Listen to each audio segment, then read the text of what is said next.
And welcome back. The effects of global warming can be seen and felt across the planet. New York City confronted with the disconcerting future as it grapples with the alarming reality of sinking. Groundbreaking studies conducted by the U.S. Geological Survey has shed light on the profound impact of climate change and human activity on the city. Now, according to the study, if current trends continue, rising sea levels and melting glaciers could cause New York City to sink by up to 1.5 meters by the year 2100. Joining me now and sharing more is the department chairperson and professor of civil environmental engineering at Manhattan College, Dr. Anirban Day, I should say. And Dr. Day, good to have you. Thank you. Good to be in this program. Thank you. And when we talk about climate change here in New York City, I mean, to look at this and say, okay, New York City to possibly sink by 1.5 meters, somebody's saying that's not too bad, and then you have other people saying, what's going on? This is pretty major. Yes, 1.5 meters is a lot of things to sink by. That's about 5 feet, and you cannot have a city work, do anything that we do now with us sinking by 5 feet, right? So that's not going to work. We have to figure out what is going on, what the scientists are actually saying, and what can we do to mitigate that problem. Now, one of the things we have to understand is that it is not really that the weight of the buildings are applied directly on the soft soil and the soil is sinking, like something that would happen if you place weight on a soft, mushy soil, because all the high rises that we see, the Empire State Building, the World Trade Center, the towers that are coming up around Central Park, they are all actually founded on bedrock. They are on solid rock. They are not going anywhere.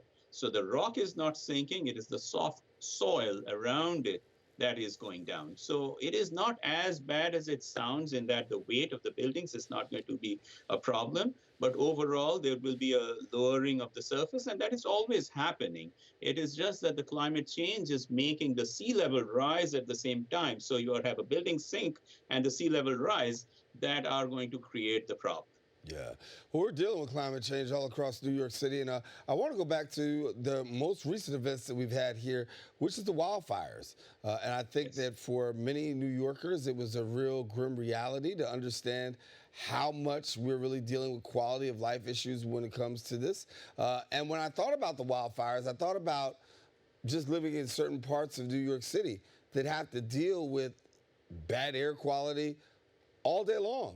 And it seems as though for, most of New Yorkers and New York State, it gave people an opportunity to really understand how some people live on a daily basis.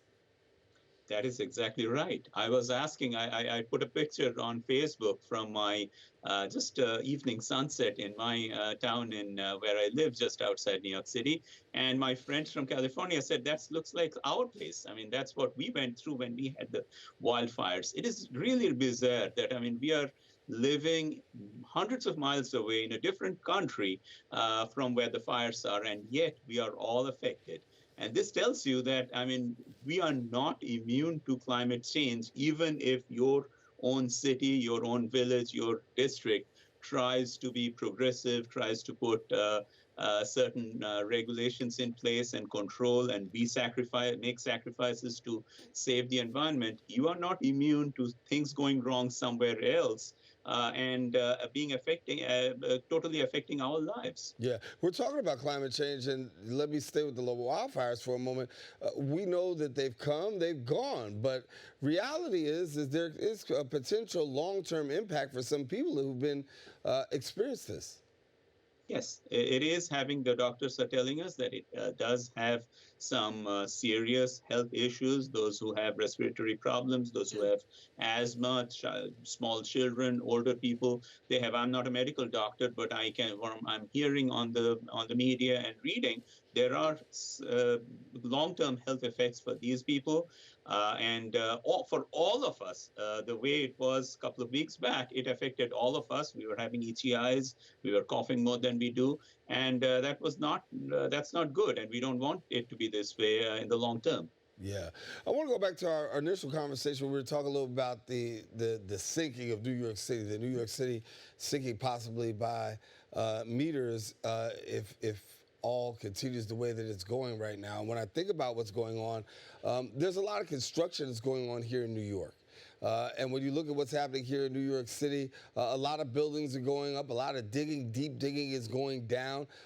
What's that weighing like? You know, because we hear about a new New York, but yet and still a new New York could have some real potential challenges, given the fact that we're seeing all this new construction happening.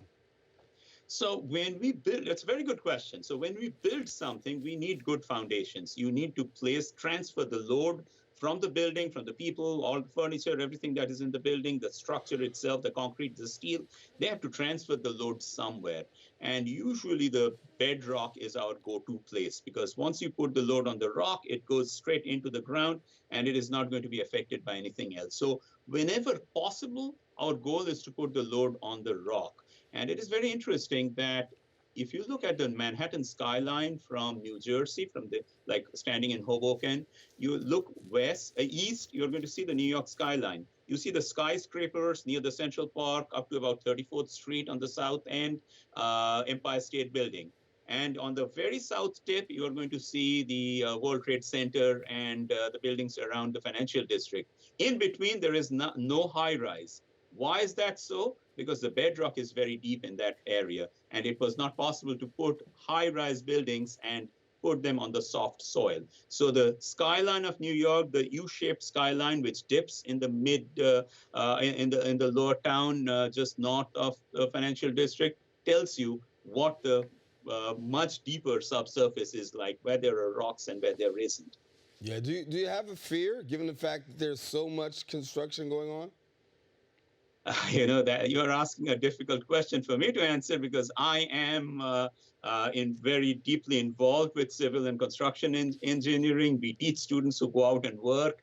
The people that are doing the work are my colleagues, so I have no fear for what is going on, because I know that there are a lot of checks and balances in place. Now, we may ask that even in spite of those checks and balances, disasters do happen. We know what happened in Philadelphia a couple of weeks back with that highway bridge, and we know much bigger serious problems in, say, during Hurricane Katrina in New Orleans and things like that. Yes, problems can happen, but there are always engineering solutions to those that we have to do it correctly. The most important thing is to do the corrections and understand the scope of nature. We should not be arrogant. We should not think that we know the solutions and nothing can happen. We have to understand what nature can do and always have mitigations or steps that will help us alleviate those problems. Yeah. Talking with some people just this past week, and we were talking about how New Yorkers are still trying to overcome the effects of Hurricane Sandy. And even though Sandy has come and gone, a lot of people are still really recovering from the effects of Hurricane Sandy. Some still years projected out before even getting back to a place of once they once were. And that was several years ago. But it brings to mind the question about what we're dealing with when it comes to these rising flood rates, because we're seeing coastal flooding at an all-time high. And I think that for many New Yorkers, it's a question as to, is this something that we can possibly anticipate more of in the near future? I think that last part, you are absolutely right. We have to anticipate these more in the future, because with climate change, we are seeing extremes of weather, and all across the world, we are seeing higher water levels, higher or more intense rainfall events that we didn't see before, and snowfall events or large periods of time with no rainfall. So both extremes are happening, and we have to be prepared for them. It is very unfortunate what happened in Sandy and how people are affected. And those are human problems that we have to make sure we have the proper systems in place to address those. It is not, we are the largest, we are the richest nation in the world. There is absolutely no reason why we cannot help people who are affected by these, when the simple solutions are to get them housing, get them proper places in safe environments where they will not be affected. Look, I mean, in the Northeast, we are blessed in terms of weather so far. We don't have the extreme tornadoes that we are hearing our friends in the South are experiencing. We don't have earthquakes. The wildfires are really far away, but still affecting us. We have, generally speaking, good climate in the Northeast that has helped us. And the rising sea levels are a challenge, but it is not completely unheard of in other parts. I mean, New Orleans has always lived below sea level, and they have lived with sea walls and flood walls and things like that. So most of the time they work. They didn't work during Katrina. Netherlands is a European country that has notoriously high water level all around the countryside, and they have managed more or less, generally speaking, in a good way. England, many parts of the United Kingdom have low-lying areas, and they have been able to do that. In the United States, we have managed it so far, and I'm confident that we can do that as long as we all work together and find the solutions and all work towards making it work. Yeah, we got a lot of work to do around here, and I think about what is happening in our environment right now. We see that there's a lot of environmental challenges. Our previous guest talked about environmental justice and his push to make sure that environmental justice is really occurring because there's so many people who are being who are being affected by it. I guess the question is, what do we do now as New Yorkers, as a community? What do we do in terms of trying to mitigate some of these challenges? Because they're coming fast and furious, but we're going to need to put our collective boots together to try to stop, literally, and pardon the pun, the tide from rising. Absolutely. You got that absolutely right. And that is correct. Now, the thing is, one, the first thing we do when the problem is, we are facing a problem is recognize that there is a problem. Because, I mean, not so much in New York, but in other parts of the country, there is still a denial that these things are real and they are actual challenge. Some people think these are just freaks of nature and they have always been periods of, no, that's not what is happening. This is real. There is a continuous trend towards higher water level, higher sea levels, and higher temperatures and things like that. So we have to understand that. And then we have to understand how this affects us. Your point about environmental justice is absolutely right. It affects certain areas more than others. And obviously, those have been, so to say, undesirable areas where real estate has been cheaper, and therefore communities that cannot afford more expensive areas have congregated. And it is the society's imperative to help them and make sure that those areas are protected just as much as everywhere else. We need to have a holistic societal approach to this, understand where the challenges are, and then try to rectify.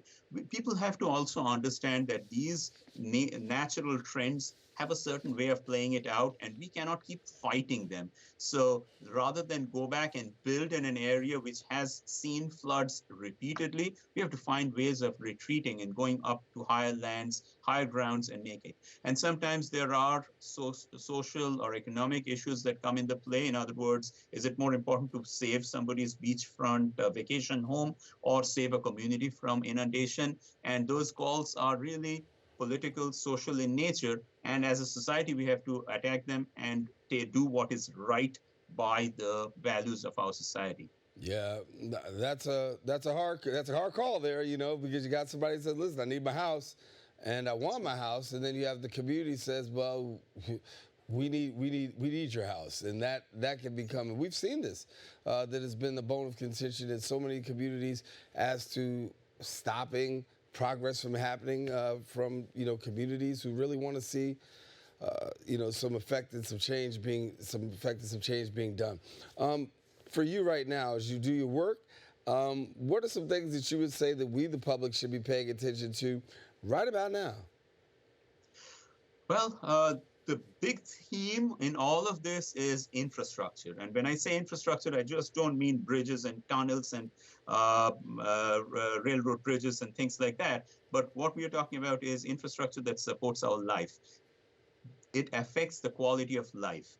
And if we don't do something about this, it is going to affect. And I was listening to the previous guest, and he said something in terms of don't say our public transit is like the third world because you'll be insulting them. There is no reason why the richest nation on earth should not be able to protect its people from whether it's nature, whether it's rising population, whatever it is. We have to provide quality of life.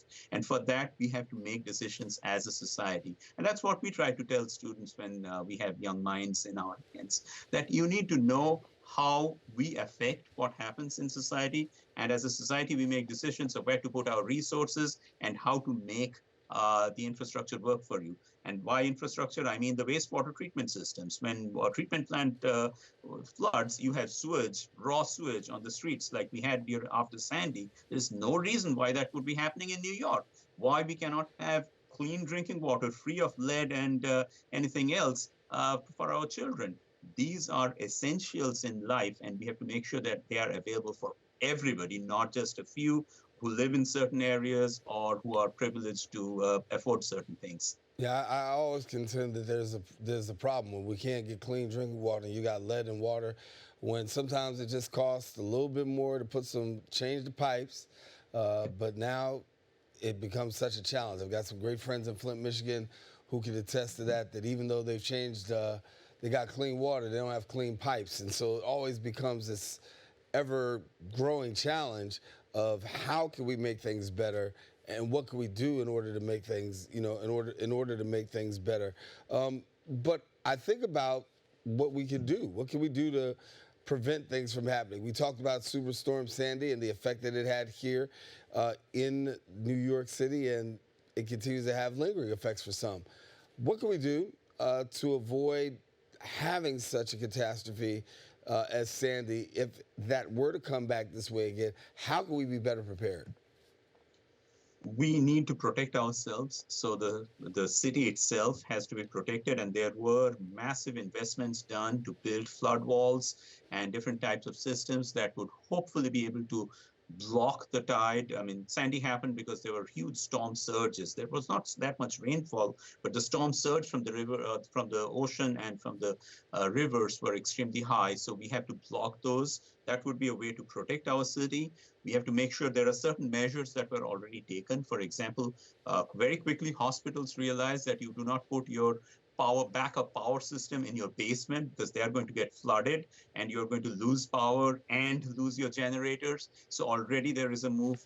There has been rules that now the mechanical rooms are now on upper floors of buildings and things like that. We have to prepare our population for any kind of disaster like this, how we can mitigate that disaster, have people be able to survive on short term without power or without water supply. You have backup water, etc., which is emergency preparedness.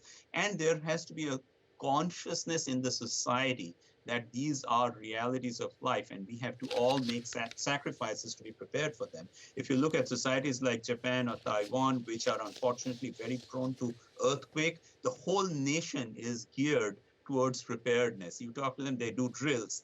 They're all ready that a disaster may come, and here is how we will protect each other and protect our neighbors. We need to have that mindset, not because we don't have to live in constant threat, but we have to understand that these are natural forces that do happen every once in a while, and there should be no excuse if the next Sandy comes, unless it is, God forbid, much bigger than the previous one. There is no reason we should not be able to protect ourselves from something that comes, which has happened before. We should be ready for that kind of event.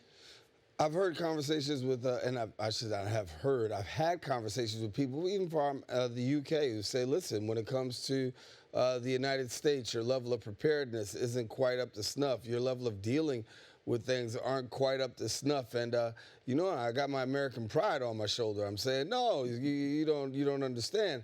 And they're like, no, you don't understand that even though you tout to be the major superpower, that there's some weaknesses that you have and some chinks in the armor here. You are absolutely right. I think we have been very fortunate as a nation, as a society, to be protected, to be sheltered. To, as I said, in the Northeast, we are blessed with wonderful climate, good natural things that favor us in terms of protecting us, and never have to worry about things that our friends on the West Coast or other parts of the country, this country, are suffering from, and the rest of the world. But that does not give us a reason to be complacent, to be kind of lazy, or just to relax ourselves. We have to be careful. And when it comes, we have to understand that there are other nations or other parts of this country which face these challenges. And we may need to make certain sacrifices politically as well as individually, in other words, as a society as well as individually when it comes to it, so that we are protected. First thing is protect yourself, protect your family, protect the young ones in your family, protect your neighbors, and then think of the luxury things that you can do. Yeah, we will go on a vacation, but let's first make sure our house is in order so it doesn't get flooded. I hear these stories of basements flooding every year. And sometimes you wonder, is there some priority that maybe the basement is more important to me than doing some investing money somewhere else? And these are calls we have to make individually, but also as a society. Yeah. So as we look towards the future, what things should we be paying attention to keep our minds focused? Listen to the scientists. And this we heard, it was a mantra for the last 2 or 3 years when the pandemic was there. Now we are talking about climate change in all of these respects. Listen to the scientists, listen to the changes in the climate that are coming, that are long term, and understand what the prioritize in your own mind. What is your priority? Is it your priority to have certain short term fun stuff, or is it important to have the long term vision and save and invest in areas where it will protect us as a society? We have to basically, I mean, I have young college-age kids. It is the same thing we tell our teenagers or college kids of how to prioritize their important things and put resources where they'll be pay off in the long term. As a society, we have to do the same thing. Yeah. Doctor, I think about when Al Gore was running for president of the United States, he had a lot of conversation about climate change. It almost was like back then that he seemed like not even the boy that cried wolf. He was the guy that just couldn't get that much respect because it wasn't that much of a quote unquote sexy issue. But now when we look at what's going on across the world, people have to say, and when you look right here in the United States, you look right, you can look at New York as a prime case and example. You have to say this is something that we can't just turn our noses up and turn our eyes away from. Absolutely not. Yes, you are right. Al Gore was right at that time. Most people didn't appreciate it, and even at that time, probably even the scientific community was split to some extent, and there were those who were saying, no, it's might be due to something else, and people who had political agenda took advantage of that, saying, look, scientists are divided. It's not really a foregone conclusion. It might be something different, but all of the evidence he showed are turning out to be right, and now we have ample proof of every year having large catastrophic events every year or every so often around the world that are visiting us that have never happened before. The water levels are rising. We have evidence of that. It unfortunately takes certain amount of time before it sinks in. But yes, we need to keep our eyes open and protect ourselves. Yeah. So for people who want to get in touch with you and follow some of the work that you do, tell us how they can be connected. Well, Manhattan.edu. I work for Manhattan College right here in the Bronx. We have been here for 150 years in the Bronx now, and longer in New York area. So go to Manhattan.edu and you can look us all up. And there are wonderful things that are happening between different departments at Manhattan College. Most of our students come from the tri-state area. Most come from New York City and the boroughs of New York City. We love those kids, and they all go back and work. Most of them work in the New York area. We are the largest civil engineering program in New York City, and we are very proud for that heritage. Our president used to say, Manhattan is the college that built New York, and we love it. Well, for those people who may not be so familiar, right there, Manhattan College of Riverdale, and they've done an excellent job in several of their programs. But I want to talk to you about what we're talking about here, which is this and climate change. When you talk to your students about that, are they really connecting the dots, or are well, they're students, but I would wonder how many of them are really embracing this to say, hey, this is real, as opposed to some of us who've got some years on us who are saying, you know what, maybe. It's very interesting you're saying that. I think the students are more receptive to this because they are hearing it. And as I said, most of them come from the tri-state area, from New York City, as well as from elsewhere. But they have all seen some of this in their own lives. Sandy is not that long back. These students were little kids then, but they heard about Sandy. They probably experienced it themselves, but heard about it from their parents, grandparents, neighbors, older siblings, etc. They see these climate change things happening, and we have a solid program in which we show them about climate change from different angles: environmental engineering, environmental science, chemistry, physics, biology. You understand why these things are happening. It is not just a voodoo thing that just happens. There are certain causative reasons why it is coming, and what are the ways in which we can solve it, putting our engineering, our sociological heads together, bring in economics, bring in politics, and come to a solution that helps our society. Yeah. Well, Dr. Day, I want to thank you so much for being with us and sharing with us today. Of course, great work that's going on. He is the department chairperson and professor of civil and environmental engineering at Manhattan College, and giving us all that we need to know with regards to climate change. And hopefully, Dr. Day, we'll get a chance to bring you back.